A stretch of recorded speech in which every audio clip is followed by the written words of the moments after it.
பூச நட்சத்திரம் கடகராசி. பூச நட்சத்திரம் கடகராசி அரகண்ட் அப்படின்னு சொல்லியிருக்கேன். பூச நட்சத்திரம் கடகராசி அப்படின்னாலே எடுத்த காரியத்தை முடிக்காம விட மாட்டாங்க. டிட்டர்மினேஷன், அவங்க ஒரு விஷயத்தை தீர்மானிச்சிட்டாங்கன்னா அதை முடிக்காம விட மாட்டாங்க. அப்போ அவங்களுக்கு இயல்பாகவே ஆன்மீகம் கைகூடும்.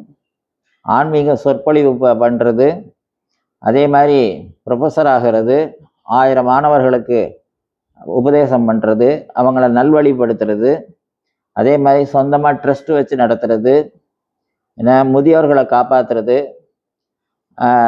லேட்டஸ்ட் டெக்னாலஜி அப்படின்னு எடுத்தோம்னா ஆப் டெவலப்பர்ஸ் அப்படின்னு சொல்கிறோம் இல்லையா, புதுசாக அந்த அப்ளிகேஷன் கிரியேட் பண்ணுறாங்க இல்லையா, அது சம்மந்தப்பட்ட படிப்புகளை படிக்கிறது, ஏன்னா சாஃப்ட்வேர் இன்ஜினியரிங் பண்ணுறது,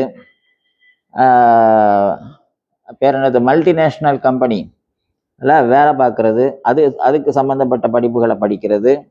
ஸோ அப்படி உயர்ந்த இந்த படிப்புகள் எல்லாமே பூச நட்சத்திரக்காரங்களுக்கு இயல்பாக கைகூடும்.